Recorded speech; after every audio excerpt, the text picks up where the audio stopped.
Hello students, आज हम आपके लिए लेके आए हैं NEET PYQ series of hydrocarbon chapter. Hydrocarbon chapter is a basic organic chapter, organic chemistry का बेसिक चैप्टर है। अब इस सीरीज से आपको क्या हेल्प मिलेगी कि नीट में किस टाइप के क्वेश्चंस पूछे जाते हैं, किस पोर्शन पे आपको फोकस करना है। तो लेट्स स्टार्ट स्टूडेंट। चलिए फर्स्ट क्वेश्चन देखते हैं। Dihedral angle of least stable कन्फर्मर of ethane is. देखिए कन्फर्मेशनल आइसोमेरिज्म में आपका जो इथेन के कन्फर्मर्स बनाते हैं, एक होता है आपका, अगर इथेन के कन्फर्मर बनाएंगे तो first is H H H, ठीक है। ये आपका फ्रंट कार्बन है और इसके बैक में जो है वो रेयर कार्बन है। रेयर कार्बन को मैं ये बता रही हूं, यहां पर इस तरह से इसका एक्लिप्स्ड कन्फर्मर होता है, ठीक है। जब हम इसको 60 पर रोटेट कराएंगे, ठीक है, एट 60 डिग्री एंगल पर जब हम रोटेट कराते हैं तो ये बन जाता है आपका स्टैगर्ड कन्फर्मर, स्टैगर्ड कन्फर्मर, ठीक है। अब स्टैगर्ड में क्या होगा, ये 60 पर रोटेट करा दिया आपने रेयर वाला, फ्रंट को एज इट इज रखते हैं और जो रेयर वाला कार्बन है उसको रोटेट कराते हैं। सिंगल बॉन्ड के अलोंग रोटेशन है तो इजीली पॉसिबल है, इसे कहते हैं स्टैगर्ड, स्टैगर्ड कन्फर्मर, ठीक है, of ethane and this is eclipsed. इसके बीच में जितने भी होते हैं उन्हें हम स्क्यू कहते हैं, जो 0 से आपका 60 डिग्री के बीच में होंगे, ठीक है। All are skew conformers of ethane. इसीलिए अगर मेन कन्फर्मर पूछे जाते हैं तो एक्लिप्स्ड एंड स्टैगर्ड होते हैं, मतलब मेनली 2 होते हैं। और अगर आपसे पूछा जाए कि कितने पॉसिबल हैं तो इनफाइनाइट कन्फर्मर्स होते हैं इथेन के, ठीक है। अब बात करते हैं कि जो ये आपके फ्रंट कार्बन और जो रेयर कार्बन के बीच में जो दो, उनमें जो एंगल होता है that angle is known as dihedral angle, dihedral angle, ठीक है, इसको कहते हैं डाइहाइड्रल। तो ये क्या है, फ्रंट कार्बन के जस्ट पीछे है और इसमें एंगल कितना होता है, एक्लिप्स में होता है 0 डिग्री और स्टैगर्ड में होता है 60 डिग्री, ठीक है। तो इससे पूछा है आपसे कि लीस्ट स्टेबल, अच्छा ये क्या है, यहाँ पर टॉर्सनल और एंगल स्ट्रेन काफी ज्यादा होता है एक्लिप्स में, क्योंकि आपको देख रहे हो कि ग्रुप काफी पास है, इसीलिए इसको कहते हैं this is the least stable कन्फर्मर of ethane. इसको कहते हैं मोस्ट स्टेबल कन्फर्मर ऑफ इथेन, ठीक है। तो आपका इसी का एंगल पूछा है तो कितना होगा answer, 0 degree. So A will be your answer, ठीक है। अच्छा चलिए नेक्स्ट देखते हैं। इस क्वेश्चन में आपका पूछा गया है कि ये आपको एक सॉल्ट दे रखा है कार्बोक्सिलिक एसिड का, और ये रिएक्शन होती है डीकार्बोक्सिलेशन, डीकार्बोक्सिलेशन रिएक्शन, मतलब CO2 का रिमूवल, ठीक है। सोडियम डीकार्बोक्सिलेशन रिएक्शन है। इसमें क्या होता है, जैसे आपका कोई भी सोडियम सॉल्ट है और कार्बोक्सिलिक एसिड, और आप इसकी reaction in presence of NaOH and calcium oxide की प्रेजेंस में कराते हैं तो क्या होगा, आपका एक कार्बन कंटेनिंग एक कार्बन से कम वाली एल्केन बन जाएगी। जैसे आपका यहाँ पर कितना है, 3 कार्बन है तो कितने कार्बन की बनेगी, 2 कार्बन की एल्केन बन जाएगी, that is CH3 plus Na2CO3। This reaction is known as soda lime decarboxylation. Soda मतलब NaOH के लिए और लाइम कहते हैं quick lime, that is CO। इसको कहते हैं, पूरी रिएक्शन का नाम है soda lime decarboxylation reaction, okay. तो कौन सा रिएजेंट यूज होता है, another one, that is CO, okay. तो इस टाइप के आपसे पूछा जा सकता है। चलिए, which of the following alkene cannot be made in good yield by Wurtz reaction? Wurtz reaction क्या होती है बच्चों, कि जब जिसमें एल्काइल हैलाइड, ठीक है, alkyl halide in presence of sodium and dry ether की प्रेजेंस में, ठीक है, क्या होता है कि NaCl आपका रिमूव हो जाएगा और क्या बन जाएगा, एल्केन बनती है, प्लस NaCl इसमें ड्राई ईथर क्यों लेते हैं, जिससे जो Na है, जो मेटल है, वो उसे रिएक्ट ना कर जाए और NaOH ना फॉर्म कर ले, ठीक है। दूसरी बात है, इसमें कभी भी आपका वुड्स रिएक्शन में ऑड नंबर की एल्केन नहीं बनती, ठीक है, हमेशा इवन और सिमेट्रिकल एल्केन बनती है, ठीक है। तो N-हेक्सेन इज अ सिमेट्रिकल एल्केन, ठीक है, इवन कार्बन कंटेनिंग है और सिमेट्रिकल एल्केन भी है। 2,3 dimethyl butane is also symmetrical alkane और इवन कार्बन कंटेनिंग है। एन हेप्टेन जो है आपका 7 कार्बन है, तो 7 क्या है बेटा, ये आपका ऑड कार्बन की एल्केन है, तो ये नहीं बनेगी, ये फॉर्म नहीं हो सकती with the help of Wurtz reaction. N butane is also symmetrical even carbon containing alkane, तो ये भी बन जाएगी। इसका मतलब आपका जो आंसर हो जाएगा that will be C will be your answer. इसमें पूछा कौन सा नहीं बनेगी, कौन सा गुड यील्ड नहीं होगी, तो that is an heptane. Okay, चलिए नेक्स्ट क्वेश्चन देखते हैं। The correct statement regarding the comparison of staggered and eclipse conformation of ethane is, देखिए अभी मैंने बताया था आपको फर्स्ट क्वेश्चन में कि एक्लिप्स जो है वो लीस्ट स्टेबल कंफर्मर है, आपकी चाहे इथेन हो चाहे आपका ब्यूटेन हो, ठीक है, और आपका जो स्टैगर्ड है वो सबसे ज्यादा स्टेबल कंफर्मर है इथेन का, ठीक है। तो आपसे पूछा गया है, इसमें कुछ पॉइंट्स लिखे हुए हैं, देखते हैं। The eclipse conformation of ethane is more stable, नहीं, एक्लिप्स तो आपका लीस्ट स्टेबल था, तो फर्स्ट रॉन्ग हो गया। This staggered conformation of ethane is more stable than eclipse. Yes, बिल्कुल सही है. Because staggered conformation has no torsional stain. Yes, बिल्कुल करेक्ट आंसर, बिल्कुल करेक्ट है कि उसमें कोई टॉर्सनल स्टेन या एंगल स्ट्रेन नहीं होता। देखा था एंगल भी कितना होता है, 60 डिग्री होता है, तो ये करेक्ट है। The staggered conformation of ethane is less stable than eclipse. ठीक है, ये बिल्कुल गलत है। The eclipse conformation of ethane is more stable than staggered, ये भी गलत है, यहाँ पर more होगा, more stable, ठीक है, तो ये भी आपका wrong है। इसका मतलब आंसर क्या हो गया, बी। आपसे यही पूछा है कि which statement is correct regarding conformation of ethane। चलिए नेक्स्ट क्वेश्चन देखते हैं। ओके, ये भी आपका कंफर्मेशनल आइसोमेरिज्म से न्यूमैन्स प्रोजेक्शन फॉर्मूलाज गिवन है, ठीक है, और पूछा गया है stable conformation of n butane.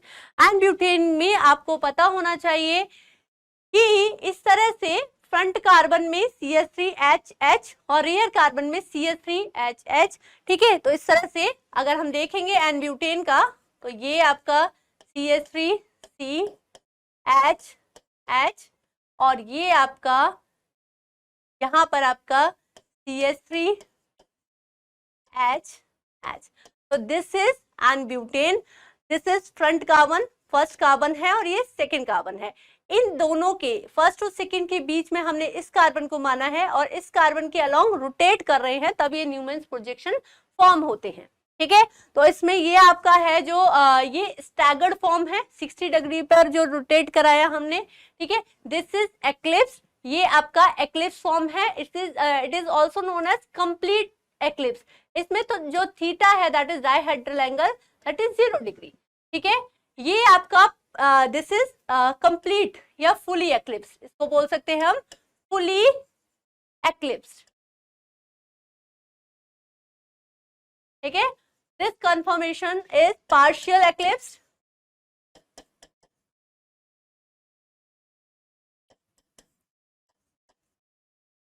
और ये है आपका एंटी फॉर्म या फिर इसे फुली स्टैगर्ड फॉर्म भी कहते हैं, एंटी फॉर्म और कंप्लीट स्टैगर्ड या फुली स्टैगर्ड,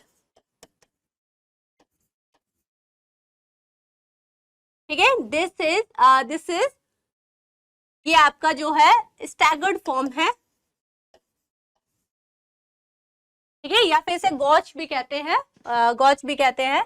चलिए, तो आप देख रहे हैं कि यहाँ पर CH3 के बीच में बेसिकली हमें देखना है, तो जो फ्रंट कार्बन का CH3 है, जो रियर कार्बन का CH3 है, उसमें 60 डिग्री एंगल है। यहाँ पे देखें तो फ्रंट और बैक वाले का जो एंगल है दैट इज 180, यहाँ पे देखें तो 0 डिग्री, यहाँ पे देखें तो 120। तो जितना ज्यादा एंगल ज्यादा होगा फ्रंट का जो एल्काइल ग्रुप है और जो बैक का एल्काइल ग्रुप है उतना ज्यादा जो है वो स्टेबल हो जाता है। इसका मतलब एंटी फॉर्म जो है वो सबसे ज्यादा स्टेबल होती है एन ब्यूटेन के सारे कंफर्मेशन में, ठीक है। तो ये चीज याद रखें, सबसे ज्यादा होगा एंटी, सबसे ज्यादा होगा वो एंटी होगा। देन आपका आता है एंटी के बाद आता है स्टैगर्ड, या फिर हम इसे गॉच भी कहते हैं, गॉच और स्टैगर्ड, ठीक है। This is also known as gauche, जैसे गॉच कहते हैं हम। चलिए नेक्स्ट आता है आपका पार्शियली एक्लिप्स, ठीक है। फिर आएगा आपका पार्शियली एक्लिप्स, और फिर आता है आपका फुली एक्लिप्स, सबसे ज्यादा अनस्टेबल होता है। तो ये आपका स्टेबिलिटी का ऑर्डर हो गया, this is the stability order. तो एंटी आपका सबसे ज्यादा स्टेबल फॉर्म है एन ब्यूटेन का, ठीक है। और अगर आपसे कभी एनर्जी के बारे में पूछा जाए, पोटेंशियल एनर्जी का, तो जस्ट रिवर्स हो जाता है, ठीक है स्टूडेंट। तो स्टार्ट करते हैं नेक्स्ट क्वेश्चन। चलिए, which of the following conformers of ethylene glycol, ethylene glycol होता क्या है, दैट इज इथेन 1,2 डाइऑल, ठीक है। इथेन 1,2 डाइऑल को हम इथाइलिन ग्लाइकॉल कहते हैं। तो अगर मैं इसका कंफर्मेशन बनाऊं, दैट इज न्यूमैन्स प्रोजेक्शन। तो फर्स्ट कार्बन मैंने इसको माना, ठीक है, this is first carbon, this is rear carbon. तो ये हो गया मेरा एक कार्बन पर एक OH है और 2 H है, ठीक है। और इसका मैंने एक्लिप्स फॉर्म बनाया, या एक्लिप्स या फिर मैं इसका गॉच फॉर्म बना लेती हूँ, ठीक है। तो इस तरह से इसके कन्फर्मर्स बनेंगे। चलिए, तो ये जो है आपका दिस इज एंटी, ये फॉर्म कैसा है, एंटी। और ये है आपका, देख रहे हैं, ये आपका कंप्लीटली मतलब 180 के एंगल पर है। ये आपका क्या हो गया, फुली एक्लिप्स। ये अभी हमने जैसे एन ब्यूटेन के दे रखे थे बेटा, फुली एक्लिप्स। ये आपका है दिस इज पार्शियली एक्लिप्स, ये है आपका पार्शियली एक्लिप्स। और ये है आपका गॉच फॉर्म। तो अभी हमने देखा था एन ब्यूटेन में एंटी सबसे ज्यादा स्टेबल था, ठीक है। तो कभी भी अल्काइल ग्रुप में देखा जाए तो हमेशा एंटी को मानेंगे। लेकिन एक आता है गॉच इफेक्ट। गॉच इफेक्ट क्या कहता है कि अगर कोई मॉलिक्यूल आपका हाइड्रोजन बॉन्डिंग बनाने वाला हो, मतलब अगर 1 और 2 कार्बन पर आपका कोई ऐसा ग्रुप हो जो कि आपस में हाइड्रोजन बॉन्ड फॉर्म कर रहा हो, तो हम क्या करते हैं बेटा, गॉच फॉर्म में यहाँ पर हाइड्रोजन बॉन्डिंग बन जाती है, ठीक है। जबकि यहाँ पर क्या होगा, काफी डिस्टेंस हो जाती है, तो इसलिए नो हाइड्रोजन बॉन्डिंग। यहाँ पे काफी रिपल्सन होता है, तो ये इसलिए ज्यादा स्टेबल नहीं होता। और ये काफी अपार्ट हो गए एक दूसरे से, काफी दूर हो गए, तो ये हाइड्रोजन बॉन्ड नहीं फॉर्म करते। इसको गॉच इफेक्ट भी कहते हैं। और अकॉर्डिंग टू गॉच इफेक्ट, जब भी आपका कोई ऐसा कंपाउंड हो जिसमें हाइड्रोजन बॉन्डिंग के पॉसिबल हो, हाइड्रोजन बॉन्डिंग बनने का पॉसिबिलिटी हो, तो उसमें गॉच फॉर्म सबसे ज्यादा स्टेबल होती है। इसीलिए इथाइलिन ग्लाइकॉल का अगर पूछा जाए कि stable form of ethylene glycol, तो कौन सा होता है, गॉच फॉर्म, ठीक है। चलिए, तो नेक्स्ट क्वेश्चन देखते हैं इसी बात पर। Compound X on reaction with O3 followed by ZnS2O। Okay, कोई कंपाउंड गिवन है आपको X, और इसकी आपने ओजोनोलाइसिस कराई in presence of Zn plus water, ये हो गया आपका O3, ठीक है। That process known as reductive ozonolysis, जो जिंक और वाटर की प्रेजेंस में होती है। फिर कंपाउंड जो बन रहा है उसे कह रहे हैं 2-मिथाइल प्रोपेनल। क्या बोल रहे हैं, 2-मिथाइल प्रोपेनल, ठीक है। This is two methyl propanal. और दूसरा कंपाउंड जो बन रहा है दैट इज फॉर्मल्डिहाइड। तो कह रहा है दूसरा कंपाउंड क्या बन रहा है, फॉर्मल्डिहाइड। तो इस टाइप के क्वेश्चन के लिए जब भी आपको प्रोडक्ट गिवन हो, आपसे रिएक्टेंट पूछा हो ऑफ ओजोनोलाइसिस, तो आपको क्या करना है बेटा कि जो प्रोडक्ट गिवन है उनको एज इट इज लिख लीजिए, और कार्बोनाइल जो ग्रुप है उनको आमने सामने ले आइए, ठीक है। तो क्या करेंगे, यहाँ पर है CHO, ठीक है। तो हमने CHO को इस तरह से लिख लिया है, carbon double bond oxygen, hydrogen को चाहे तो आप नीचे कर लीजिए, प्लस हमने फॉर्मल्डिहाइड को लिख रहे हैं CH2 डबल बॉन्ड O, ठीक है। SCHO को मैंने इस तरह से लिख दिया है, this is two methyl propanol and this is formaldehyde. अब क्या कीजिए कि इन दोनों को, ऑक्सीजन को रिमूव कर दीजिए। तो क्या बन गया व्हेन वी रिमूव ऑक्सीजन, ठीक है, तो क्या होगा CH3 CH CH3 CH double bond H2, ठीक है। ये इस टाइप के क्वेश्चन आप हमेशा ऐसे ही करना जिससे आपको क्विक आंसर मिल जाएगा, नहीं तो आपको अज्यूम करके इन सारे जो ऑप्शंस हैं उनका आपको निकाल कर आपको ओजोन एनालिसिस करा के तब प्रोडक्ट बनाना पड़ेगा, तो आपको काफी टाइम लगेगा। तो इस टाइप के क्वेश्चंस में आप ये ट्रिक लगा सकते हैं, ठीक है। तो क्या बन गया, दिस कंपाउंड इज 1 2 3 4, मतलब 3 methyl butene, 3 methyl butene means A will be your answer, ठीक है। चलिए नेक्स्ट क्वेश्चन देखते हैं। The most suitable reagent for the following, okay, ये आपको एक एल्काइन गिवन है और वो भी इंटरनल एल्काइन गिवन है, ठीक है। तो इंटरनल एल्काइन से फिर आपको जो दे रखा है दैट इज आपको एक एल्कीन गिवन है, ठीक है। तो आपको पता है कि जब एल्काइन से एल्कीन बनाने के लिए आपको 2 रिएजेंट ज्यादा यूज होते हैं। One is Birch reduction, Birch reduction जो होता है उसमें hydrogen in presence of any d block element like Pd, ठीक है, और BaSO4 की प्रेजेंस में that is known as Birch reduction. और ये है आपका Lindlar's catalyst, sorry this is Birch reduction and this is Lindlar's catalyst, ठीक है। तो लिंडार्ड कैटलिस्ट से आपका क्या बनेगा, हमेशा सिस एल्कीन बनेगा, जबकि बर्क रिडक्शन से आपका क्या बनेगा, ट्रांस एल्कीन। इससे क्या बनेगा, अगर आप एल्कीन की रिएक्शन कराते हैं तो ट्रांस एल्कीन, और इससे बनता है सिस एल्कीन, ठीक है। तो आपसे एल्काइन से आपसे सिस एल्कीन बन रहा है, तो आंसर क्या हो जाएगा, C will be your answer. Lindlar catalyst की प्रेजेंस में होता है ऐसा, ठीक है। नेक्स्ट क्वेश्चन देखते हैं। In the reaction with HCl, an alkene reacts in accordance with the Markovnikov's rule to give a product 1-chloro 1-methyl cyclohexane. क्या प्रोडक्ट मिल रहा है आपको, 1-chloro, this is 1-chloro 1-methyl, okay, and cyclohexane, ठीक है, आपको ये प्रोडक्ट मिल रहा है। अब ये देखिए, अगर मैं फर्स्ट कंपाउंड की रिएक्शन HCl की प्रेजेंस में कराती हूँ, मार्कोनिकॉफ रूल लगाएंगे हम,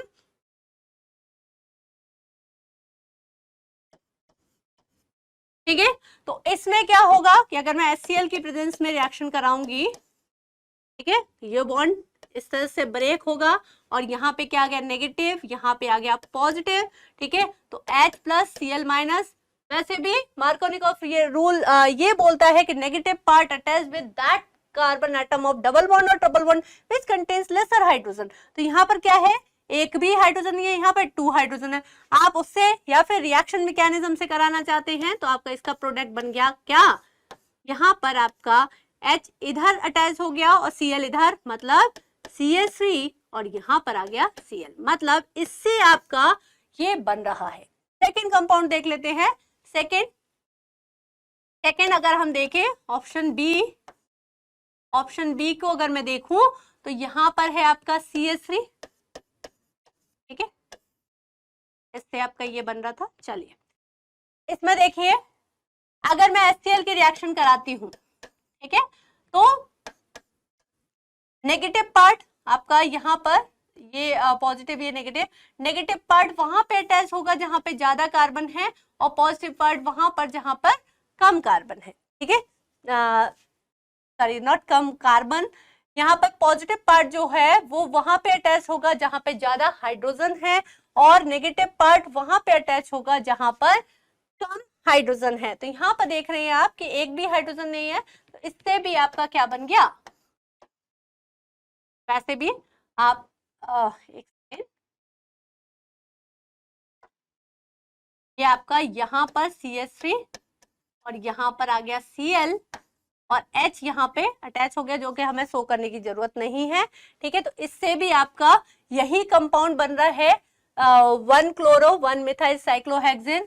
चलिए डी वाले में देख लेते हैं, डी में ये हो रहा है कि नहीं। अगर डी वाले ऑप्शन में दिस इज CH3 और यहाँ पर Cl, ठीक है, तो यहाँ पर आपका अगर अटैच करते हैं हम एक हाइड्रोजन और एक क्लोरीन, क्योंकि कहीं भी आप अटैच कर सकते हैं, ये आपका हो गया CH3, एक H इधर और एक Cl इधर, तो आपका ये दूसरा कंपाउंड बन जाता है। मतलब D आपका ये 1 क्लोरो 1 मिथाइल साइक्लोहेक्सेन कंपाउंड नहीं दे रहा, इसका मतलब A और B दे रहे हैं, इसका मतलब आंसर हो गया आपका C। ठीक है, तो इस टाइप के क्वेश्चन आपको मार्कोनिकॉफ रूल से काफी क्वेश्चंस मिलते हैं, ठीक है, in board as well as in NEET, तो आपको ये ध्यान में ये क्वेश्चन ध्यान से करने हैं। चलिए नेक्स्ट क्वेश्चन देखते हैं।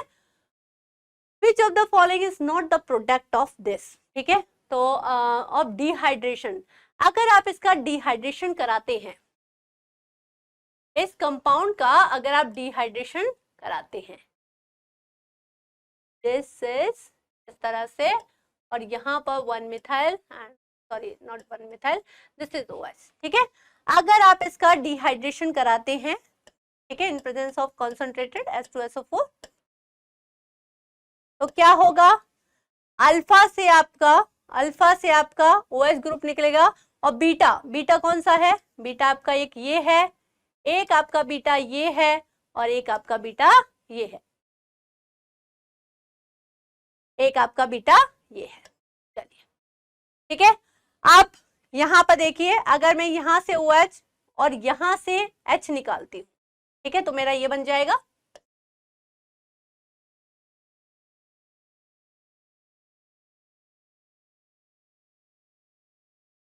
ये आपका एक कंपाउंड ये बन गया यहां से, और इस वाले बीटा से निकालते हैं, एक आपका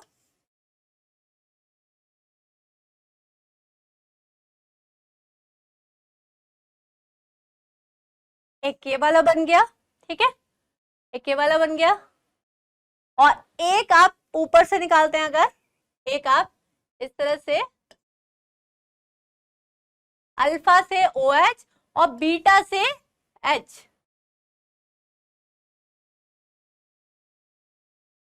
तो ये हो गया आपका, ये हो गया, एक ये हो गया। ठीक है, तो ये तीनों ऑप्शन आपको दिखाई दे रहे हैं बाय द डिहाइड्रेशन, लेकिन यहां से अगर आप निकालते हो तो ये बीटा नहीं है, ठीक है, तो ये बीटा नहीं है, तो यहां से ये आपका आंसर हो जाएगा। ठीक है, तो यही पूछा है कि कौन सा डिहाइड्रेशन प्रोडक्ट नहीं है, ठीक है, तो ये तीनों हो रहे हैं DCB, जबकि A नहीं बन सकता, तो ये आपका A will be your answer. यही पूछा है कि कौन सा फॉर्म नहीं हो सकता, ठीक है, तो इस टाइप से आपको ध्यान से करना है। चलिए नेक्स्ट क्वेश्चन, CH3, ये आपको एक रिएक्शन गिवन है, अच्छा ये आपको CH3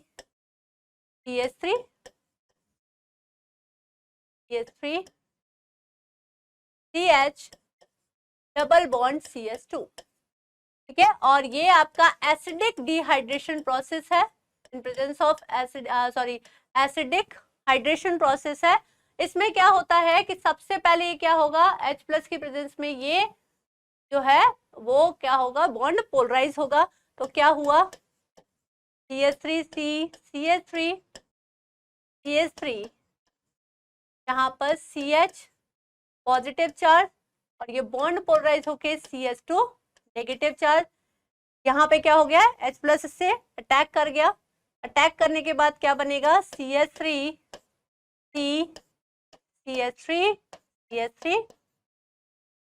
यहाँ पर हो गया CH, इधर H+ आ गया, तो CH3।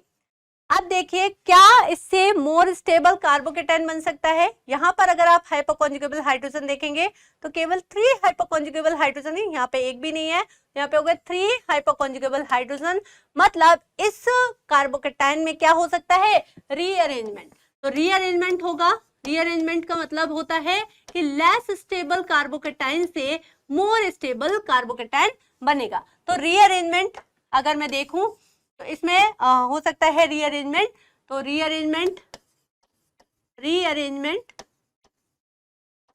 ऑफ कार्बोकेटाइन, और कौन सी शिफ्ट होगी, यहां पर अगर मैं देखूं तो दिस इज 1 दिस इज 2, तो यहां पर 1 2 मिथाइल शिफ्ट होगी, ठीक है, 1 2 मिथाइल शिफ्ट, जब मिथाइल शिफ्ट होगी तो जरा इसको शिफ्ट कर देते हैं यहां से, तो CH3 C पॉजिटिव, CH3 यहाँ पर CH CH3 और ये CH3। आप देखेंगे हाइपोकॉन्जुगेबल हाइड्रोजन, तो 3 और 3 6 और 1 7, तो यहाँ पे 7 हाइपोकॉन्जुगेबल हाइड्रोजन हो गए, मतलब this is less stable carbocation and this is more stable carbocation. ठीक है, अब क्या होगा, अब ये रीअरेंज होके अब इस पे क्या होगा, OH माइनस, वाटर का OH माइनस अटैक करेगा और क्या बन जाएगा, CH3 COH CH3 और यहाँ पर आपका CH3 एंड CH3। ठीक है, तो ऐसा कोई आपको ऑप्शन दिख रहा है जिसपे 2 CH3 और OH हो? यस, ठीक है, ये आपका ऑप्शन CH3। ठीक है, तो A will be your answer. इस तरह से इसमें रीअरेंजमेंट कार्बोकैटायन हो रहा है, तो उस तरह से प्रोडक्ट बनेंगे। अगर आप डायरेक्ट आपका मार्कोनिकॉफ रूल लगा देते हैं तो वो गलत हो जाएगा। तो हमेशा कार्बोकैटायन, क्योंकि इसमें एक इंटरमीडिएट बनता है, तो उसका रीअरेंजमेंट करा के तब जो है वो प्रोडक्ट लिखिए। ठीक है, तो इस तरह से इस क्वेश्चन को करेंगे। चलिए नेक्स्ट क्वेश्चन देखते हैं। Which one of the following alkenes will react faster with S2 under catalytic hydrogenation condition? Catalytic hydrogenation कहते हैं निकल की प्रेजेंस में हाइड्रोजनेशन, या फिर निकल पैलेडियम या प्लेटिनियम की प्रेजेंस में हाइड्रोजनेशन। तो ध्यान रखिए, अगर हम रेट ऑफ हाइड्रोजनेशन देखेंगे, रेट ऑफ हाइड्रोजनेशन, ठीक है, तो क्या होता है, stability of hydrogenation means is inversely proportional to the stability of alkene. जितना ज्यादा एल्कीन स्टेबल होगी उसकी रिएक्टिविटी उतनी कम हो जाएगी। ऑब्वियसली जब कोई चीज स्टेबल है तो वो बॉन्ड क्यों तोड़ना चाहेगी। ठीक है, तो अगर मैं देखूं तो डी सबसे ज्यादा, अगर मैं स्टेबिलिटी देखूं तो डी वाला जो कंपाउंड, ठीक है, डी जो है वो सबसे ज्यादा स्टेबल है ड्यू टू हाइपरकॉन्जुगेशन इफेक्ट। ठीक है, डी के बाद स्टेबिलिटी आ जाता है सी का, देन आता है आपका बी का, ठीक है, देन आता है आपका ए का। तो अगर मैं रेट ऑफ हाइड्रोजनेशन देखूं, रेट ऑफ हाइड्रोजनेशन देखूं तो ए की रेट ऑफ हाइड्रोजनेशन सबसे ज्यादा होगी, देन बी, देन सी, देन डी। आपसे पूछा गया है ए की कंपाउंड आपको बताना है जिसका जो सबसे जल्दी रिएक्ट करेगा, दैट इज ए। तो ए की जो है वो रेट ऑफ हाइड्रोजनेशन सबसे ज्यादा हो जाएगी। ठीक है, स्टेबिलिटी के इनवर्सली प्रोपोर्शनल होता है। नेक्स्ट क्वेश्चन देखते हैं।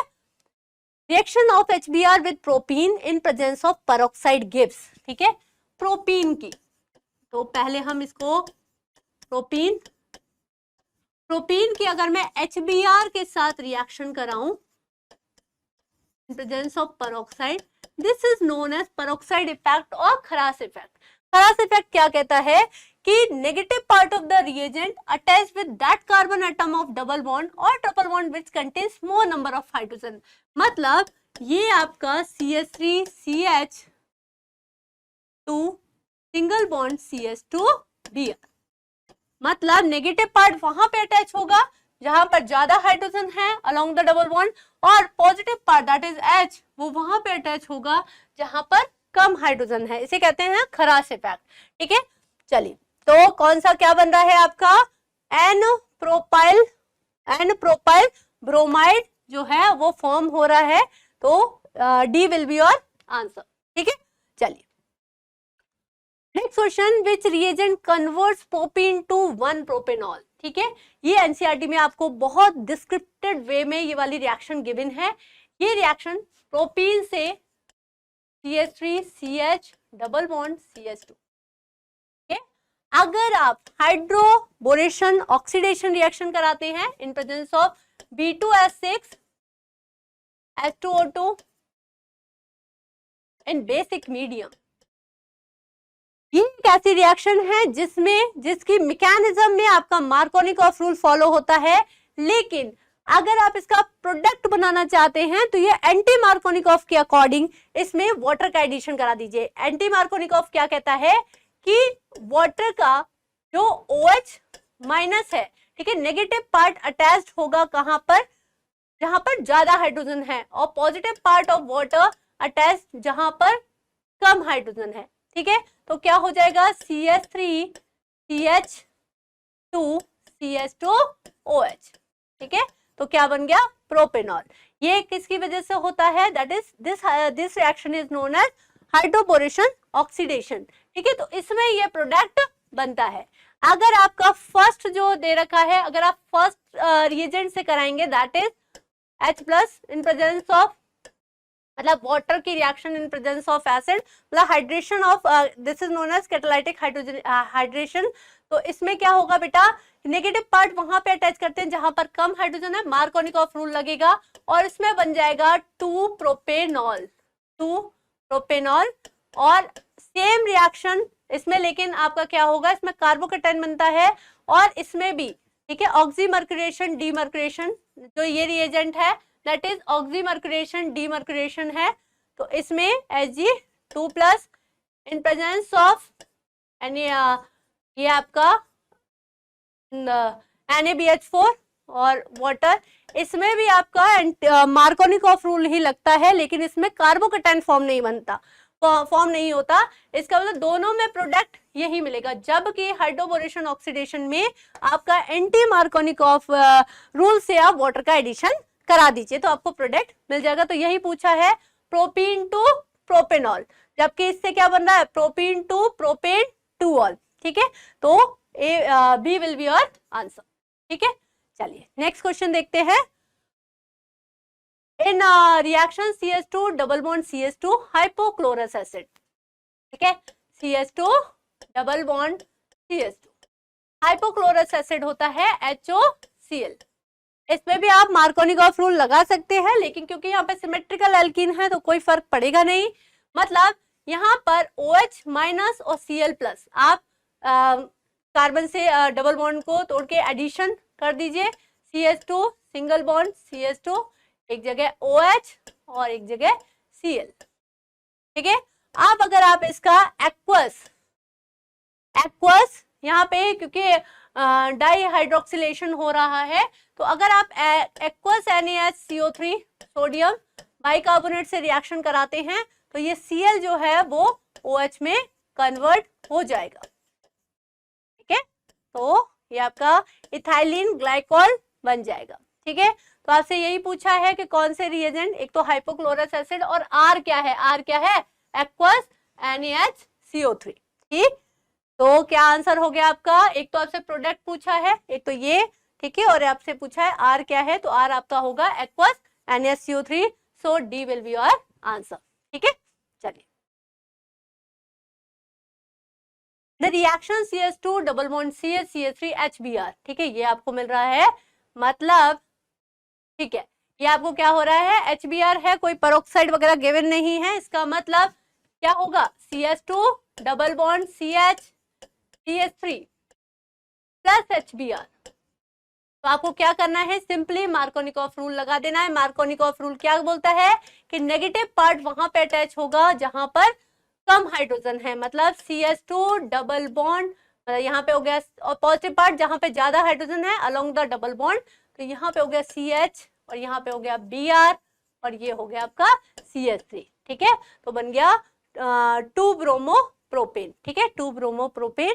ये कौन सी रिएक्शन है, तो मार्कोनिकॉफ रूल लग रहा है। मार्कोनिकॉफ रूल लगता है मतलब अगर एल्कीन और एल्काइन की रिएक्शन होती है HBr से, तो this reaction is electrophilic addition reaction. क्या हो रहा है, इसमें पाई बॉन्ड टूट रहा है और 2 सिग्मा बॉन्ड फॉर्म हो रहे हैं, एक H जुड़ रहा है, एक Br जुड़ रहा है, तो इसे कहते हैं हम इलेक्ट्रोफिलिक एडिशन रिएक्शन, ठीक है। तो आंसर हो गया आपका डी। चलिए नेक्स्ट क्वेश्चन देखते हैं। In the following reaction red hot iron tube, ध्यान रखिए कभी भी हम, अगर हम सिंपल सबसे छोटी जो एल्काइन है इसकी रिएक्शन अगर मैं रेड हॉट आयरन ट्यूब में कराती हूं, ठीक है, तो आपकी बेंजीन बन जाती है, ठीक है, बेंजीन बन जाएगी,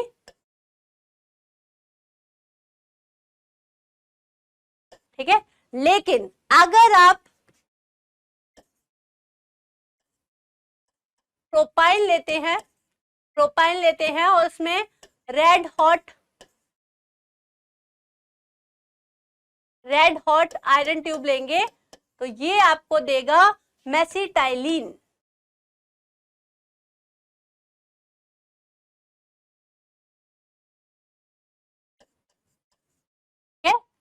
ये देगा आपका मेसिटाइलिन, ये, ठीक है। तो यहाँ की अगर मैं बॉन्ड, इसमें पूछा है कि जो कंपाउंड ए बन रहा है, ठीक है, इसका अगर मैं रेड हॉट आयरन ट्यूब से मैं कराऊंगी रिएक्शन, तो जो कंपाउंड बन रहा है उसमें सिग्मा बॉन्ड कितने हैं, ठीक है। तो सिग्मा बॉन्ड काउंट करने के लिए इसको सबसे पहले एक्सपेंडेड फॉर्म में लिख लीजिए, मेसिटाइलिन को आप एक्सपेंडेड फॉर्म में लिख लीजिए, ठीक है। ये और ये आपका यहाँ पर तीनों हाइड्रोजन को आप, ये आप एक्सपेंडेड फॉर्म से आपको इजीली डिफरेंशिएट कर सकते हो आप, ठीक है, आप इजीली काउंट कर सकते हो। इनफैक्ट यहाँ पर C और H, यहाँ पर C, तो यहाँ पर H, C और यहाँ पर H। अब देखिए 1 सिग्मा, 2, 3, 4, 5, 6, 7, 8, 9, 10, 11, 12, 13, 14, 15, ठीक है। 15 तो आपके ये हो गए, 15, 16, 17, 18, 19, 20, 21, ठीक है। तो आपके सिग्मा हो गए, इसमें सिग्मा बॉन्ड कितने हो गए 21, जबकि पाई बॉन्ड कितने हो गए, पाई कितने हो गए 3, पाई कितने हो गए 3। तो यही पूछा गया है आपको नंबर ऑफ सिग्मा बॉन्ड, तो दैट इज 21, ठीक है। तो आपको पता होना चाहिए, पहले तो आपको रिएक्शन पता होनी चाहिए, रिएक्शन पता होना चाहिए तो आपको सिग्मा और पाई की नॉलेज होनी चाहिए, ठीक है। तो नेक्स्ट क्वेश्चन देखते हैं, which one is the correct order of acidity, ठीक है। तो ध्यान रखिए, एसिडिटी जब भी आपसे पूछा गया हो तो कार्बेनाइन की स्टेबिलिटी देख लीजिए, ठीक है। आपको पता है कि acidity, acidic strength, in fact acidity और एसिडिक स्ट्रेंथ क्या होता है बेटा कि is directly proportional to the stability of conjugate base, conjugate base.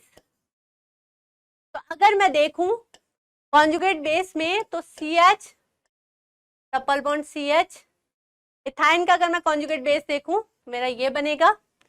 अगर मैं इथीन का देखूं तो कॉन्जुगेट बेस मेरा ये बनेगा। और अगर मैं इथेन का कॉन्जुगेट बेस देखूं, कॉन्जुगेट बेस मतलब H+ आप रिमूव कर दीजिए, क्योंकि एसिडिटी में तो वैसे भी H+ रिमूव होता है। H+ रिमूव करने के बाद कॉन्जुगेट बेस किसका स्टेबल बन रहा है, ठीक है। तो जितना ज्यादा स्टेबल बनेगा, तो आपको पता है this is Sp, this is Sp2 and this is Sp3। तो आपको पता है नेगेटिव चार्ज जो है इलेक्ट्रोनेगेटिव पे ज्यादा स्टेबल होता है। तो अगर मैं इलेक्ट्रोनेगेटिविटी देखूं तो इलेक्ट्रोनेगेटिविटी Sp कार्बन की सबसे ज्यादा होती है, देन Sp2, देन Sp3। मतलब इलेक्ट्रोनेगेटिव पर नेगेटिव चार्ज ज्यादा स्टेबल है। मतलब अगर मैं स्टेबिलिटी देखूंगी, अगर मैं स्टेबिलिटी देखूंगी तो इथाइन का जो कार्बेनाइन बना है वो सबसे ज्यादा स्टेबल, देन इथीन का, देन आपका इथेन का, ठीक है। तो अगर मैं देखूं एसिडिक स्ट्रेंथ, तो एसिडिक स्ट्रेंथ देखूंगी तो एसिडिक स्ट्रेंथ सबसे ज्यादा इथाइन की होगी, ओके, इसका कॉन्जुगेट बेस सबसे ज्यादा स्टेबल है। देन आपका इथीन की होगी, CH2 double bond CH2, then आपका इथेन की होगी, ठीक है। तो इस टाइप से आप क्वेश्चन कर सकते हैं। इस कॉन्सेप्ट को भी आपको याद रखना है, जिससे आप और भी कई क्वेश्चन कर सकते हैं। चलिए next question, predict the correct intermediate and product in the following reaction, ठीक है।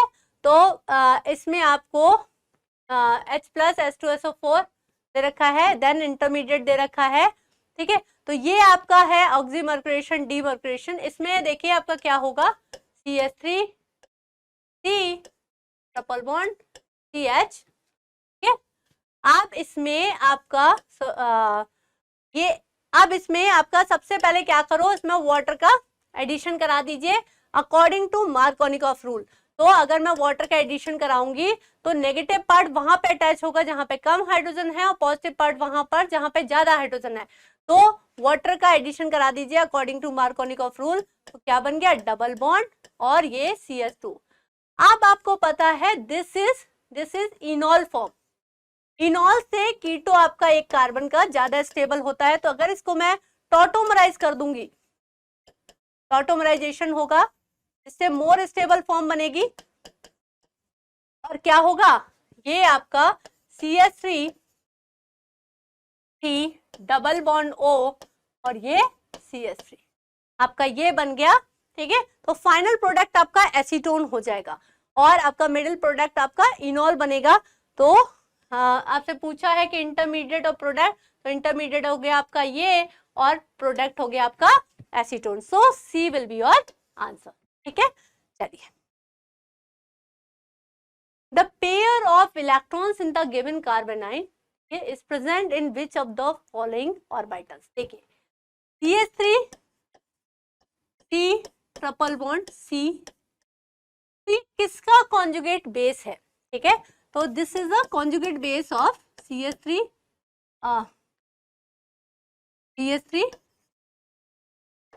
T ट्रिपल बॉन्ड CH, ऐसा रहा होगा।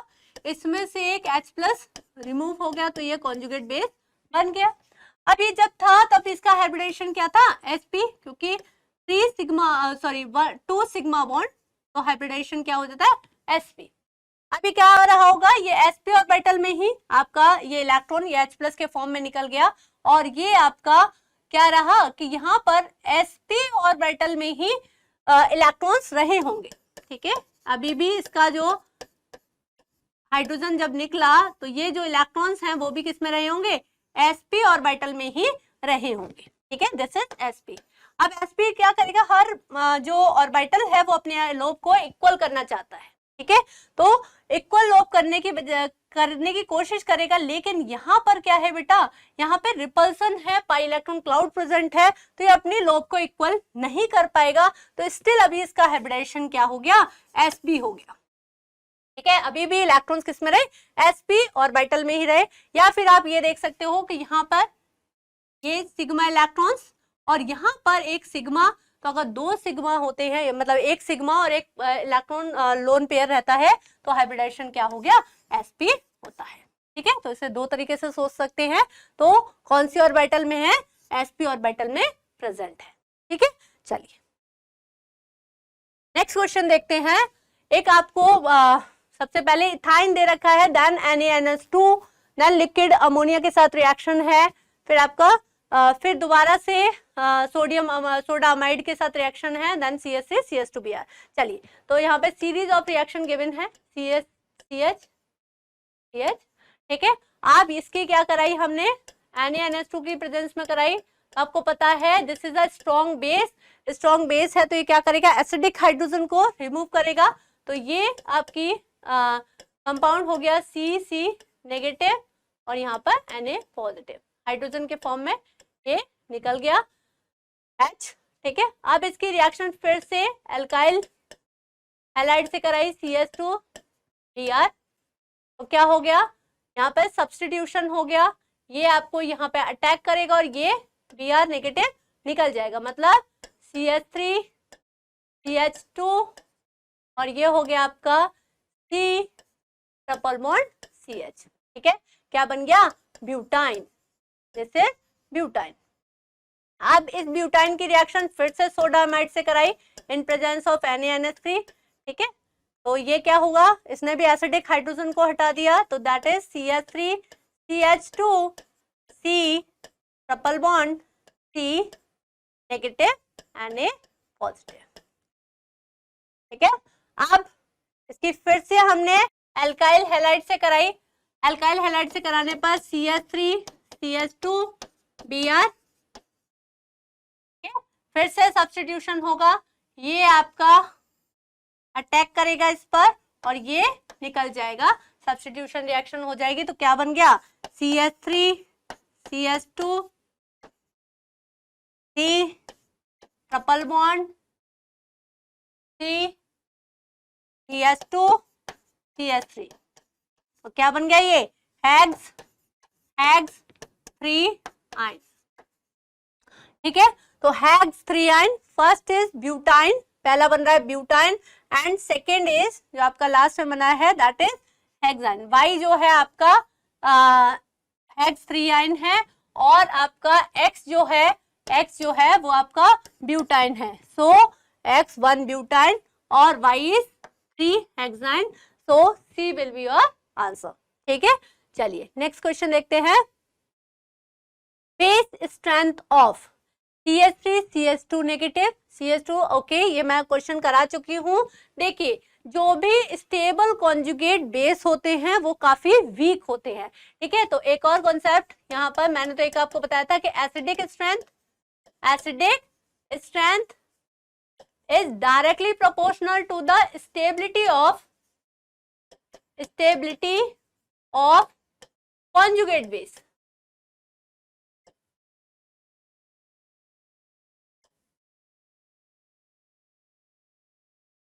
जबकि basic strength is inversely proportional to the stability of conjugate base. Basic strength is inversely proportional to the stability of conjugate base. तो आपसे पूछा है बेसिक स्ट्रेंथ ही पूछा है, तो कौन सा, मैंने आपको इससे पहले वाले क्वेश्चन में भी बताया था, CH2 double bond CH and HC। तो अगर मैं देखूं स्टेबिलिटी देखूंगी, स्टेबिलिटी आपकी सबसे ज्यादा इसकी होगी देन इसकी, लेकिन बेसिक स्ट्रेंथ पूछा है।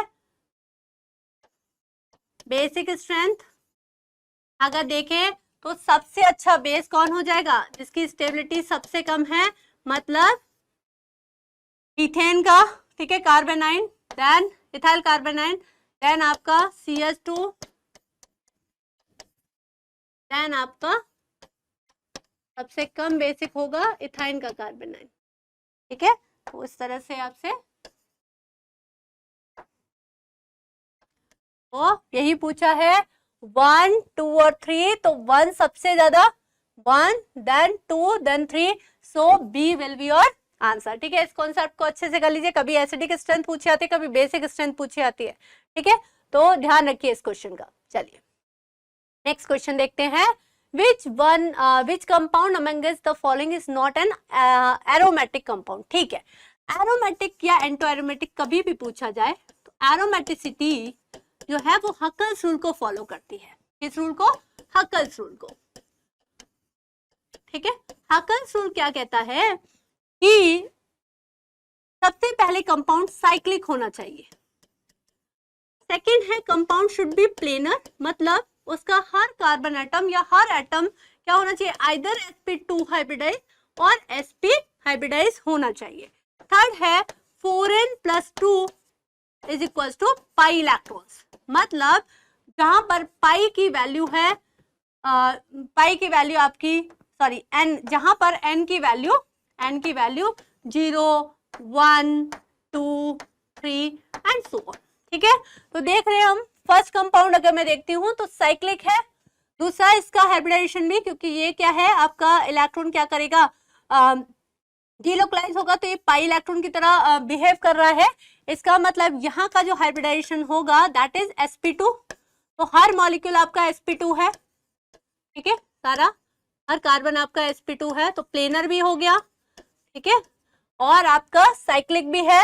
4n+2 अगर मैं देखती हूँ कितने इलेक्ट्रॉन्स हो गए, यहाँ पर हो गए 6, 2 इलेक्ट्रॉन ये पाई इलेक्ट्रॉन और ये हो गए एक बॉन्ड में आपके 2 इलेक्ट्रॉन्स होते हैं, तो 2 बॉन्ड है तो 4 इलेक्ट्रॉन्स, और यहाँ पे एक ये तो 6 इलेक्ट्रॉन, और n की वैल्यू देखती हूँ यहाँ पर तो 1, इसका मतलब ये क्या हो गया, एरोमेटिक है।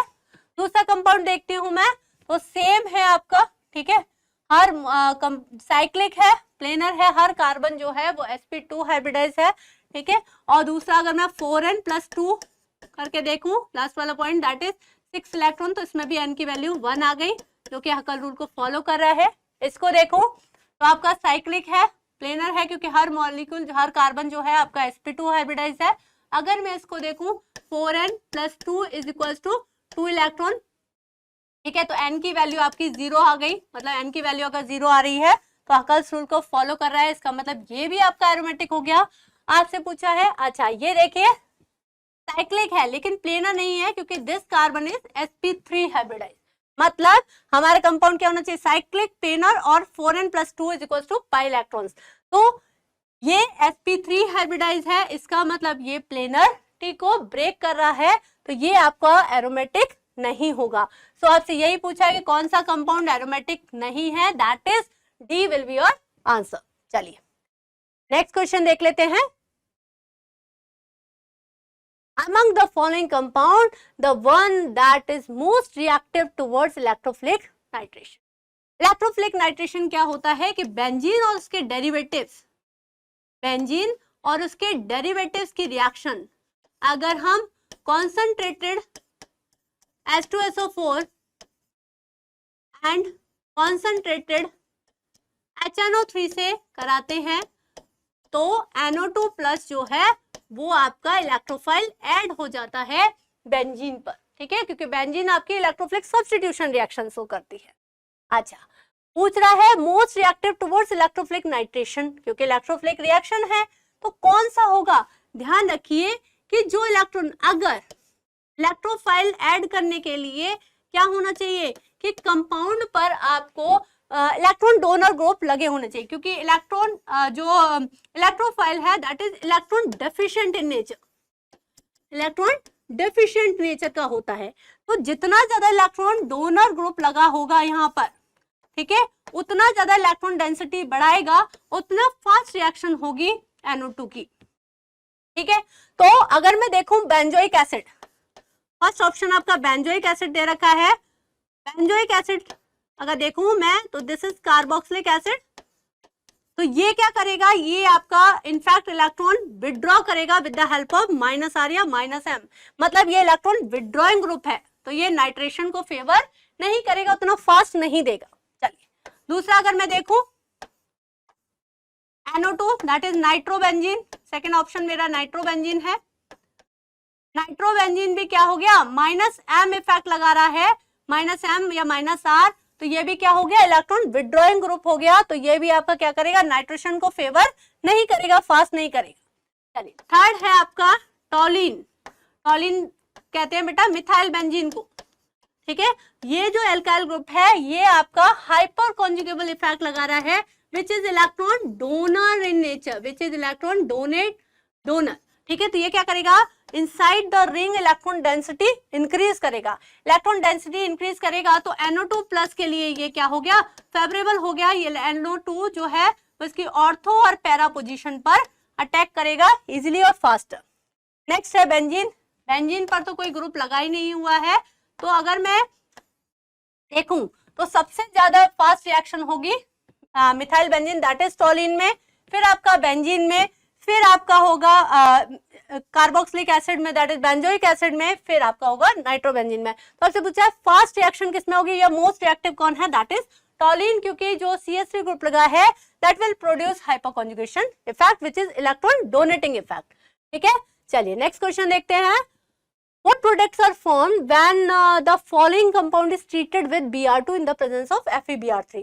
देखिए इसमें क्या हो रहा है कि Br2 in presence of this is Lewis acid, और लुइस एसिड की प्रेजेंस में क्या होता है, इलेक्ट्रोफाइल और न्यूक्लियोफाइल जनरेट होंगे। न्यूक्लियोफाइल, और आपको पता है कि बेंजीन पर कौन अटैक करेगा, दैट इज इलेक्ट्रोफाइल, क्योंकि इलेक्ट्रोफिलिक सब्स्टिट्यूशन रिएक्शन होती है। तो आपके पास देखिए दिस इज द ऑर्थो, एक तो ये पोजीशन है, दो ऑर्थो, ये मेटा है और ये पैरा है, या तो यहाँ पर या यहाँ पर या यहाँ पर आपका हो सकता है जो इलेक्ट्रोफाइल जो है वो अटैक कर सकता है। यहाँ पर इसलिए नहीं हो सकता क्योंकि यहाँ पर आपका दोनों ग्रुप स्टेरिक हिंड्रेंस क्रिएट कर रहे हैं, तो यहाँ पर हमारा जो अटैक है इलेक्ट्रोफाइल का वो नहीं होगा, तो ये भी ऑप्शन गलत है, ठीक है, और ये भी आपका ऑप्शन गलत है, क्योंकि यहाँ इन दोनों ऑप्शन में आपको Br इस पोजीशन पर अटैक दिखाया है। कहाँ पर हो सकता है, इसका मतलब यहाँ पर इसकी पैरा पोजीशन पर और इसकी पैरा पोजीशन पर, मतलब ये लिए इसके लिए ऑर्थो, इसके लिए ये ऑर्थो, इसके लिए ये पैरा और इसके लिए ये पैरा। ध्यान रखिए CH3 जो है वो ऑर्थो पैरा डायरेक्टिंग है फॉर कमिंग इलेक्ट्रोफाइल। तो ऐसा कौन से ऑप्शन में दे रखा है, एक ये नहीं, गलत है, एक ये यस। सी ऑप्शन में देखिए आपको एक ये वाला दे रखा है, डायरेक्शन ऑफ अटैकिंग, और एक आपको ये दे रखा है means C will be your answer. ठीक है, ध्यान रखिए इसमें नहीं हो पाएगा क्योंकि यहाँ पे स्टेरिक हिंड्रेंस लग रही है। ठीक है, तो इस तरह से आपका जो है वो हाइड्रोकार्बन्स के 25 क्वेश्चंस हमारे कंप्लीट होते हैं। क्वेश्चंस काफी हैं, आप प्रैक्टिस करते रहिए। ठीक है, लेकिन जो कॉन्सेप्ट्स हैं वो कॉन्सेप्ट सीखिए कि किस टाइप के क्वेश्चंस प्रीवियस ईयर में आते हैं, किस टाइप के क्वेश्चन कॉन्सेप्ट्स को आपको स्ट्रॉन्ग करना है। ठीक है, तो थैंक यू स्टूडेंट्स।